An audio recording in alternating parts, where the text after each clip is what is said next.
Amigos televidentes, les recordamos que nuestra vía de contacto electrónica es ojoconlavista@hotmail.com y además estamos en las redes sociales de Facebook, YouTube y Twitter, donde pueden ver retransmisión de los programas presentados acá en Ojo con la Vista.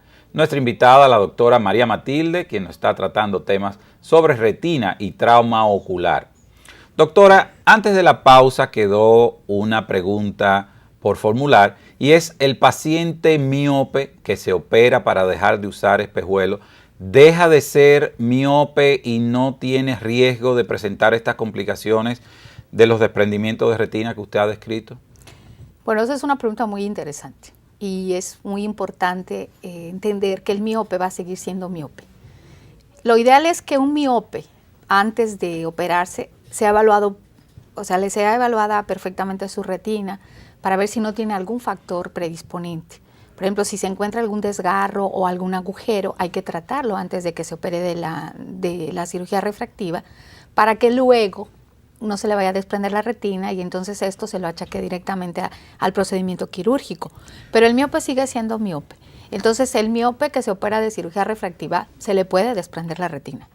Okay. ¿Con qué frecuencia debe un paciente miope operado de cirugía refractiva visitar la consulta del oftalmólogo para ser evaluado? Bueno, debe todos los años, igual que todas las personas, ¿no?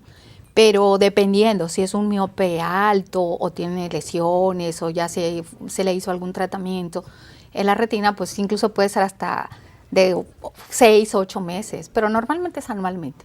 Anualmente está bien. Doctora, una patología frecuente es el trauma. Podemos manejar trauma o recibir un trauma en cualquier lugar, inclusive hasta en su propio hogar, que son los sitios de mayor accidente.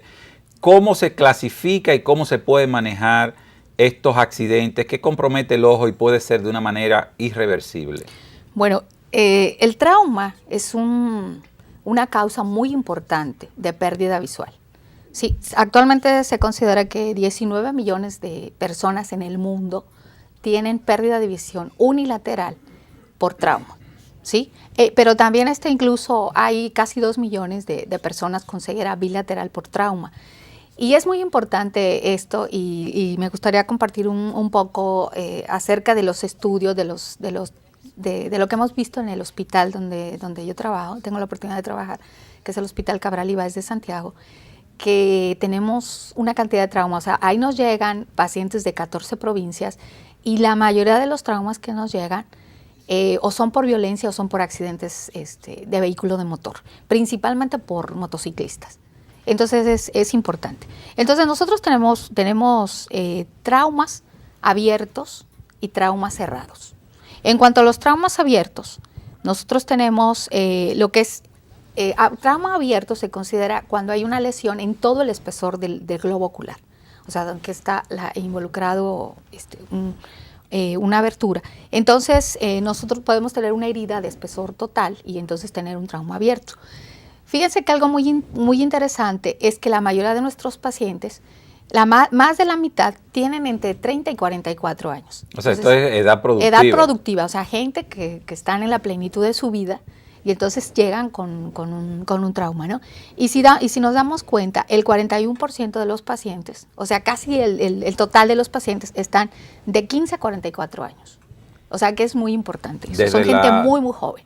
Desde el joven, desde la adolescencia ya hay... Exacto, que son los pacientes que nosotros recibimos en el hospital, porque es un hospital de adultos. Y la principal causa es violencia y accidentes vamos a ver motor. ahora. Entonces, la mayoría son hombres. El 88% son hombres. También tenemos algo importante que, por ejemplo, en trauma ocular abierto, la mayoría de los pacientes no era, el sitio era su trabajo, no era el hogar, era su trabajo. Y la mayoría lo que estaban haciendo era martillando. Entonces, el 35% de los pacientes que llegaban con trauma ocular abierto eran martillando. Aquí hay una conclusión que se deriva muy fácil y es simplemente no tenían ningún tipo de lentes, de careta, de protección. Ningún tipo de protección. De ninguna. Y eso es algo importante. Entonces, algunos era cortando madera, pero la mayoría era martillando. Entonces, ¿qué otra cosa? Como te decía, el lugar donde ocurrió el trauma, casi la mitad, o sea, el 47% en el trabajo. A diferencia de otros países que normalmente son traumas por otra causa, ¿no? O sea, haciendo actividades, por ejemplo, extremas, deportes y esto.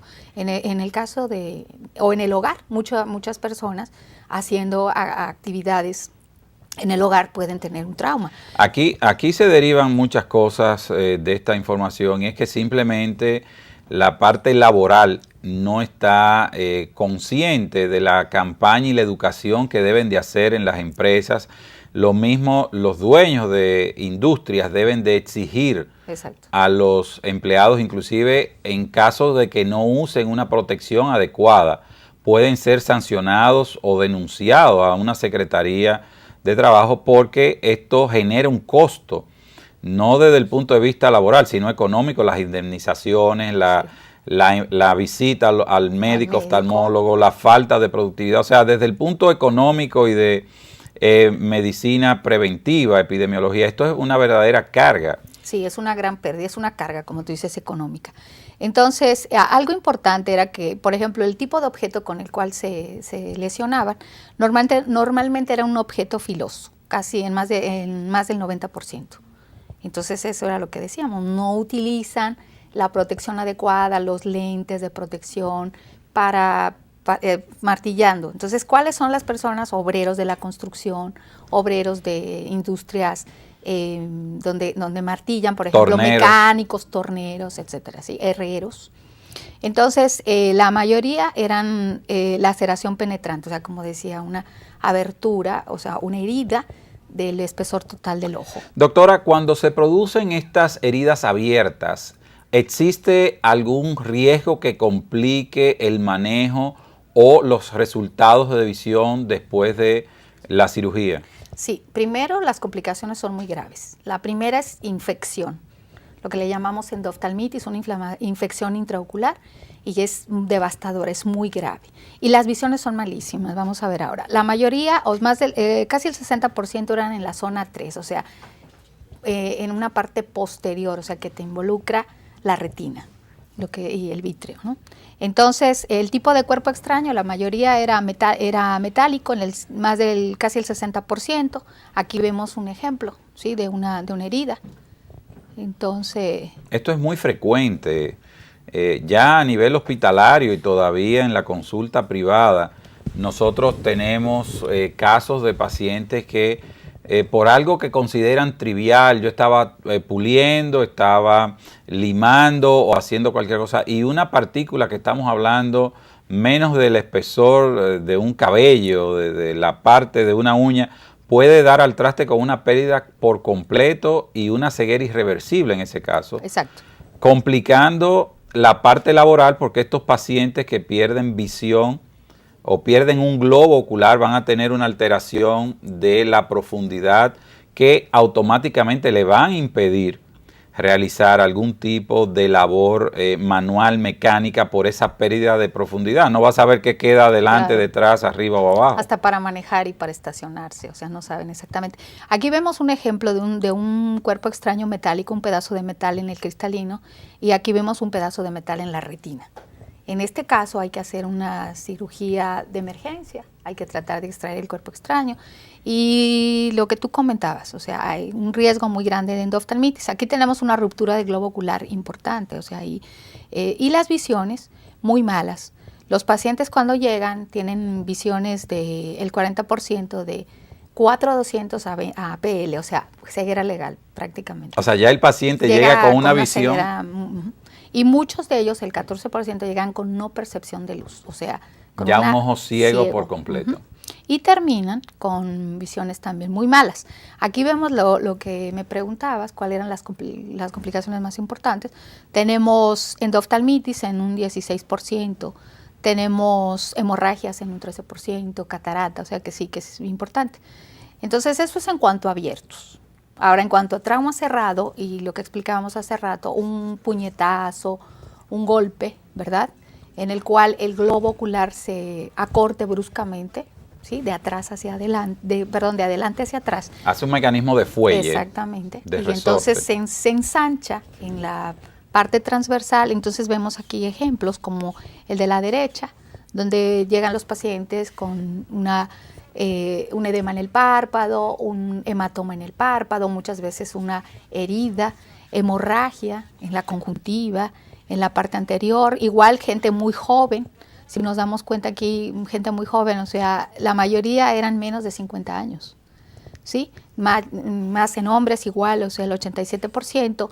Aquí el mecanismo de trauma es diferente. Aquí sí están, además de los accidentes de vehículo de motor, sobre todo los motoristas que andan sin casco protector, ¿sí? Y que muchas veces andan borrachos, o sea, y manejando de una manera imprudente, pero también tenemos agresiones. Y agresiones, o sea, desde asaltos, violencia intrafamiliar, muchas veces incluso entre la misma familia, el hermano, el papá. La pelea familiar clásica. La pelea familiar, exactamente, un golpe, ¿verdad? Una patada muchas veces. Entonces eso puede ser bien grave. Entonces igual las visiones malísimas, el 45% llegan con ceguera legal y el 10% con una, o sea, ni siquiera ya un ojo totalmente ciego. Doctora, en el área de los deportes, ¿existen riesgos para esto? ¿Qué medida o qué mensaje se podría alertar al padre que lleva todos los sábados a su niño a la liga de béisbol o a la cancha de tenis a jugar? ¿Qué alertas se le deben de dar a los padres con respecto a esto? Bueno, hay lentes o sea, hay lentes especiales, ¿no? para deportes. Por ejemplo, para los muchachos que juegan básquetbol, muchos de los que juegan béisbol también. Y sobre todo si son niños que utilizan también lentes, o sea, espejuelos, lentes de montura, también muchas veces hay que mejor ponerles unos protectores, porque muchas veces el golpe, si le dan algún golpe, incluso estos vidrios, si se rompe el lente o el plástico, también los puede lesionar. Pero deben de tener alguna característica específica estos lentes, porque no creo que cualquier lente... Hay lentes especiales. Por ejemplo, para los basquetbolistas hay unos lentes que o sea, están recomendados por la NBA. Para los futbolistas, o sea, no hay mucho. Muchas veces estos son los deportes, fútbol, el tenis, el béisbol. O sea, muchas veces no hay mucho, pero si se ponen su casco, si se ponen eso es como lo más que hay, no hay unos lentes especiales, ¿no? Entonces las agudas visuales, como les decía, son muy malas, finales también, y entonces aquí tenemos una serie de ejemplos. Algo importante que encontramos fue que más de la mitad tenían afectada la mácula, o sea, tenían maculopatía traumática, alteraciones en la mácula. Secuelas de estas lesiones. Entonces aquí, por ejemplo, vemos una contusión retiniana, eso blanco que se ve ahí con esas hemorragias, pero sobre todo la parte blanca es por alteración en los fotorreceptores. Aquí vemos unas fracturas en la coroides, ¿sí? Después de una hemorragia, esas líneas blanquecinas que se ven ahí, hemorragias vítreas, o sea, en las cuales no podemos ver el fondo del ojo. Después que las hemorragias se reabsorben, podemos ver muchas alteraciones en la mácula. Podemos ver incluso tejido fibroso encima de la retina y debajo de la misma, que dan muy mala visión. El paciente queda con muy mala visión central. Aquí, agujeros maculares. Sí, o sea, un agujero, un defecto de espesor total en la mácula. Aquí vemos una membrana fibrosa que está traccionando y rompiendo la retina, ¿sí? Doctora, Desgarros. En el hogar es el bastión del descanso, el protector. Yo estoy en mi casa, estoy seguro. Es un lugar de mucho trauma, hemos mencionado. ¿Qué recomendaciones para los padres tengan en cuenta usted podría hacer para evitar algún tipo de accidente? Bueno, sí. Hay que tener mucho cuidado, sobre todo con esos juegos nuevos, por ejemplo, las pelotas y las pistolas, esas como de balines, esos juegos en los cuales hay pelotitas que brincan, o esos juegos muchas veces con pelotas en los cuales el niño se puede golpear. Objetos punzantes. Objetos punzantes también, dardos. o sea, dardos, pistolas, ¿sí? O los fum, ¿cómo se llama? Los fufú. Que también pueden lesionar los ojos, o sea, ese tipo, hay que tener cuidado. Aquí vemos un desgarro en la retina después de un trauma y lo más grave, incluso una abulsión del nervio óptico, o sea, que se desinserte el nervio óptico. Y por último, ya esa es la última foto que tengo, también en personas que cuando hay disparos, ¿verdad? Cuerpos extraños, metálicos, por ejemplo, disparos por municiones, por balas. Hay caseras. Exactamente. Algunas veces no necesariamente tiene que ser directamente el trauma en la retina, sino el trauma por la onda expansiva, la vibración. Se puede lesionar la retina, puede haber hemorragias, puede haber cicatrices, puede haber rupturas de la coroides de la retina, de las hemorragias en el vítreo. O sea, puede haber una serie de alteraciones muy importantes. Doctora, cuando ocurre un trauma en el hogar o en la oficina, en cualquier otro sitio, ¿qué medidas de emergencia podría tomar un personal no médico hasta llevar a esta persona accidentada a una sala de hospital? Bueno, lo más importante es que lo lleven lo más pronto posible, pero mientras llega, que traten de no tocar mucho el ojo, de no presionarlo y de no, si por ejemplo le ven algún tipo de hemorragia, algún coágulo, algo, no traten de limpiarlo, que mejor lo dejen así porque muchas veces pueden confundir una parte del iris o el iris o que se está saliendo o parte de la uvea, lo pueden confundir con un coágulo y tratar de limpiarlo y entonces hacer un daño mayor, extruir o sacar más contenido ocular del que ya está. Entonces, no poner antibióticos, no poner pomadas y tratar de no presionar el ojo. Tratar, muchas veces se recomienda que si no hay nada, por ejemplo, un vaso desechable de esos de unicel, se recorte y con el fondo, ¿verdad?, se haga como si fuera una concha y se trate como de poner en el ojo como si fuera un parche de pirata, ¿no? Con una liguita o con una gomita. Eso es lo que se considera para que en lo que llegue el paciente no se vaya a presionar el ojo. Pero lo que hay que hacer es llevarlo inmediatamente a la emergencia, porque es un paciente que debe ser internado, debe quedarse en ayunas, hacerle una evaluación cardiovascular, ponerle toxoide tetánico, ponerle antibióticos por vía sistémica y operarlo lo más pronto posible. Doctora Matilde, un privilegio para nosotros tenerla a usted como nuestra invitada especial del día. Informaciones muy precisas y de mucho valor en la información para ustedes, amigos televidentes, puedan canalizar todo lo que es las complicaciones relacionadas a potenciales desprendimientos de retina, lo mismo en cuanto al manejo de traumas que pueden ocurrir en cualquier lugar, desde desde el hogar o la oficina también, para ustedes tomar las medidas de primeros auxilios en lo que van transfiriendo a la persona accidentada hasta las salas de atenciones en cuanto a oftalmología se refiere. Amigos televidentes, muchas gracias por permitirnos entrar nuevamente a sus hogares para nosotros brindarle toda esta información que de una forma u otra ustedes van a valorar y tenerla siempre ágilmente para tomar las medidas del lugar. Muchas gracias y hasta la vista.